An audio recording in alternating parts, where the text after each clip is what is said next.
Welcome to Tales Beyond Threads. Dive into the most intriguing Reddit stories from across the internet. Sit back, relax, and let the stories unfold. Phone calls for the previous owner, who turned out to be my butthole manager. This is going to be a long one. TLDR at the end. This could also go in A to sub. You guys decide. Names have been changed to keep anonymity.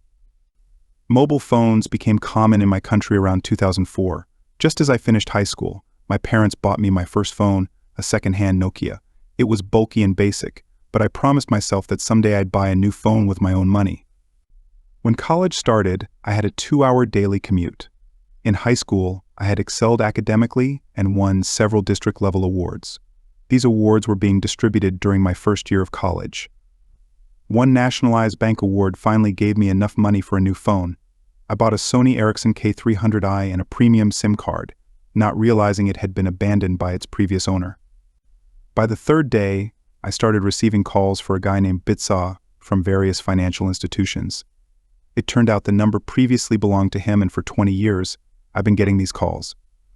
Determined to keep my premium number, I began a routine of blocking wrong numbers.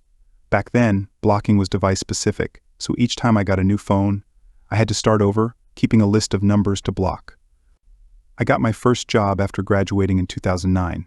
Around 2010, I was assigned to a new project with a notorious reputation for burning people out due to a nefarious project manager named Bits. I didn't know his full name for quite a while. He took pride in making our lives a living hell. Bits ruled with an iron fist. From the moment his team stepped into the office, they were met with a barrage of emails and messages, each more urgent than the last. Bits thrived on creating chaos, often changing project deadlines on a whim, demanding his team work late into the night and through weekends. Bits' presence loomed over every task. He insisted on micromanaging every detail, yet was quick to take credit for any successes, no matter how small. Failures, however, were met with his notorious tirades, publicly berating his team and assigning blame without hesitation. His unpredictable temper kept everyone on edge, afraid to make the slightest mistake. Meetings were another tool in his arsenal of torment. He scheduled them during lunch breaks and after hours, ensuring no one could escape his grasp. These meetings were often pointless, serving only to reinforce his dominance and disrupt any semblance of work-life balance his team might have had. His relentless stream of emails continued around the clock, each carrying a thinly veiled threat perfection or dismissal. Under his reign, morale plummeted and burnout soared. Yet Bits remained oblivious, satisfied only by his complete and total control. I was quite ashamed when I learned that he was from the same area as I was and had gone to the same school, though years before me. In 2012, our company merged with a parent company. Almost nothing changed personnel-wise, but infrastructure-wise we got MS Outlook and an organization view. That was when I first learned about Bits from an organizational hierarchy perspective. His full name was an eye-opener. It was Bitsa. Now, the name was common enough, but at the time, mobile numbers had an area-specific pattern, so I already knew that the previous owner of my number was from the same area as me. Still, it could be someone else. I wanted to dig deeper. I talked with an old mentor who lived in the same area and had coached several high school students for the last 2 decades. He confirmed my suspicions. I won't go into the details, but it was evident that Bitsa and Bits were the same person. I had been quite pissed with this unknown person named Bitsa for almost a decade by then, and Bits had been the bane of my and several others' existence for quite some time. This is where the revenge lies. First, I unblocked all the numbers in my phone. I was getting 5 to 6 calls daily on average, but after unblocking about 150 numbers, it increased to 15 to 18. My answering strategy changed drastically. Instead of saying wrong number, I politely explained that the owner had changed his number and provided his current number to update their database. This is where I could be the I also volunteered his manager's number, in case he tries something else. The fallout was epic. These people had been trying to find him for almost a decade. Banks had sold his debts to companies that harass people for a living to get their money back. It turned out he had been taking loans in everyone's names: his wife, parents, uncles, aunts, and giving everyone that same number.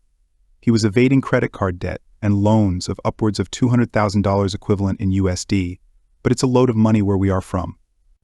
Apparently he had almost 20 cases filed against him, but no one could find him. Probably why he thought he could walk on water. There are multiple versions of what happened at the office when his manager started to get calls about him. He was let go about 2 months later, haven't heard from him since.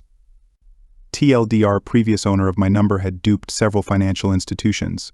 He later turned out to be my butthole boss. I informed the banks of his new number and his manager's number, leaving his career in shambles. This is glorious. Dude reaped what he sowed. You just gave the universe a way to deliver it.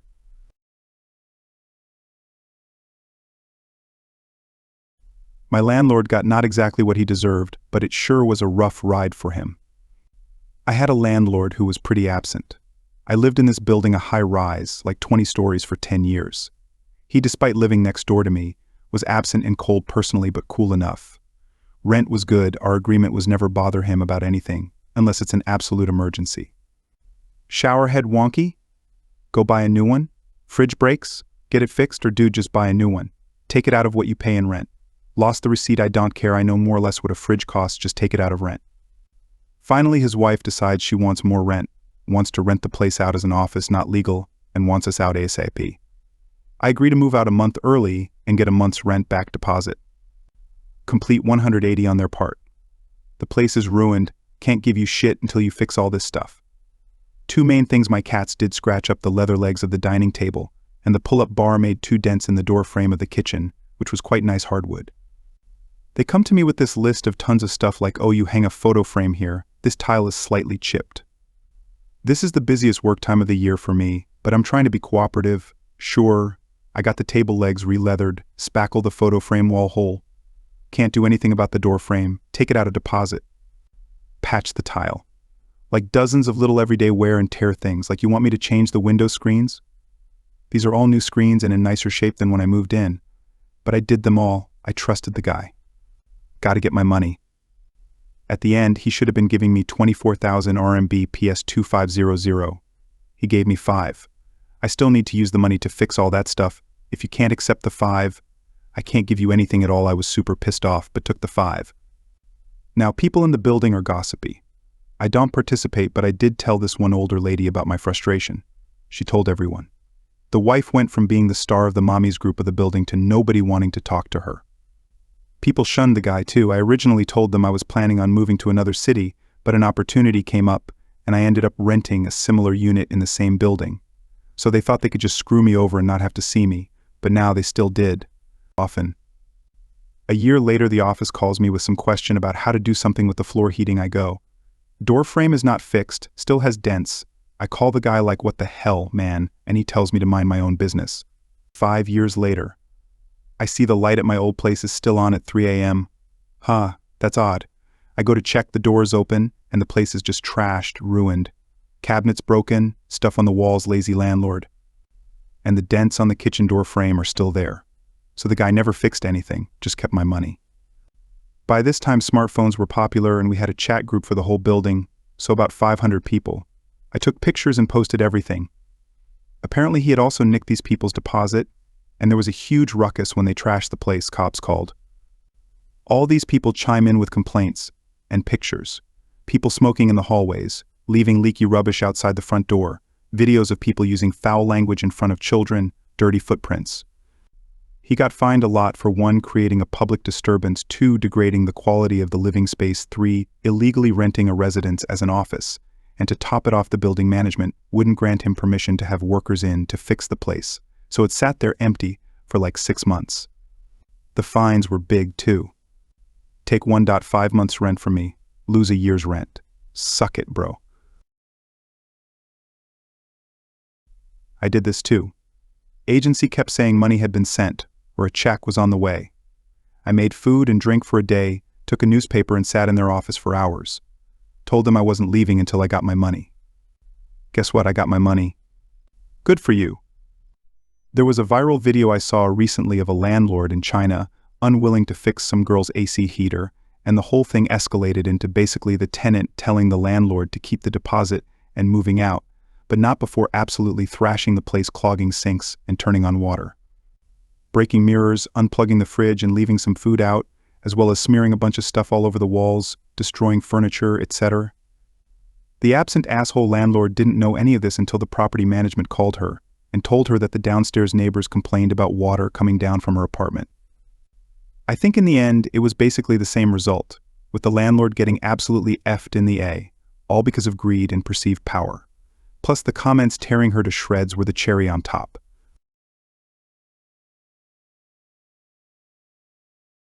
Steal furniture? Almost lose your job. So my dad owns a house that he's been renting for some time now. The tenants that lived there were for the most part decent people who my dad thought were trustworthy. That all changed about 2 months into the tenancy when the tenant refused to pay the month's rent. My dad showed some leniency and gave them another month to pay up what was owed. They didn't pay a thing. By this point, my dad, frustrated by the whole situation and being 2 months out of rent money, offered them a deal. Leave the house ASAP and then only pay half the money owed. They countered with a different agreement. They would leave the house in a clean state with all of their furniture left behind as compensation. My dad, wanting to just be done with them, agreed. Cue to when my dad gets to the house, finding the place in a mess, with none of the furniture left behind, including the furniture that belonged to my dad in the first place. The 2 sofas that my dad owned were left behind, but they were trashed and left in the shed.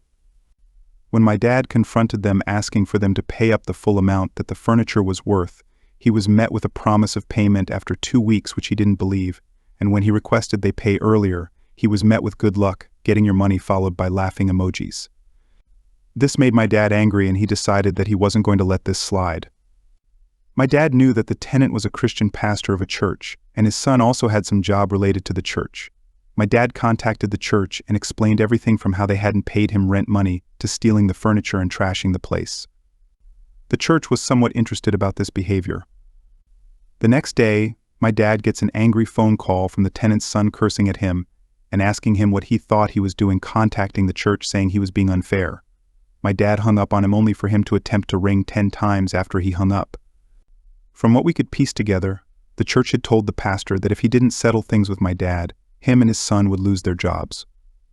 My dad received the full amount for the furniture that same day and agreed to back off. My dad later said it was never about the money but the way this guy treated him, and his values. My dad, being a Christian himself, was disappointed. Odd. The church usually pays for their residents where I come from. Guarantee they were receiving money from the church and pocketing it. They guaranteed were paid and were pocketing the money. Remember, these are God's men, so what they say is always what God wants. That is why they are filled with pedos and thieves. They chose these positions because of the power but didn't want to actually be police. The bigger the Christian, the more skeletons in the closet.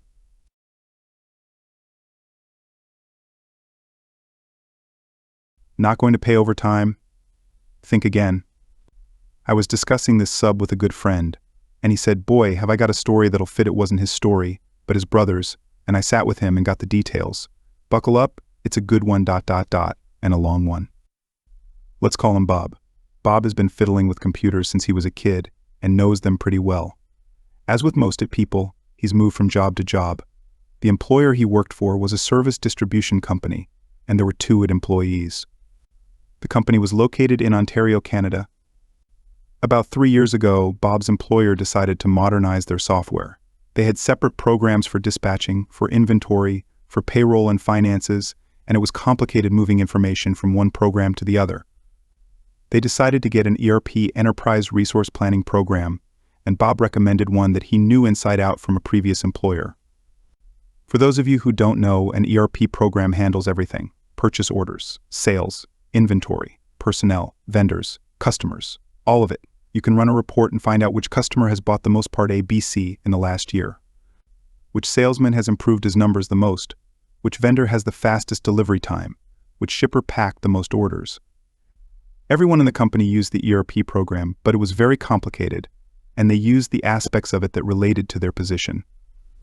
For example, the receiver would accept a shipment, verify the quantity, confirm it was received ... and the inventory stats would be available to the salespeople if they wanted to look up how many were on hand. The receiver didn't care what the price was or who the vendor was, he just did his job. Bob was run ragged during the implementation process, but he managed to train most of the employees on their aspects, and after a few months, everything was running fairly smoothly.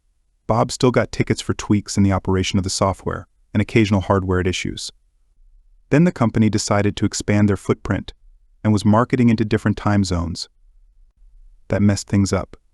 Atlantic Canada is 90 minutes early, so if someone sent an email or an order at 8 a.m. their time, it would arrive at 6:30 a.m. Ontario time. Pacific Canada is 3 hours late. So an email sent at 3 p.m. Vancouver time would arrive at 6 p.m. This stretched out the day. So many staff came in early and worked late. Bob would arrive at 8 a.m. and there would be people that demanded his immediate assistance and were annoyed that he didn't respond instantly, even though their request was submitted before his start time. Same with late in the day. His phone would ring at dinner time with people that wanted help right now. They decided to stagger his and his colleagues' shift times. Bob would start at 6 a.m. and work till 2:30, and his colleague would start at 10:30 a.m. and work till 7 p.m. Bob's colleague had kids and refused the shift change. The employer insisted. The colleague quit. That meant that Bob was the only person in the IT department.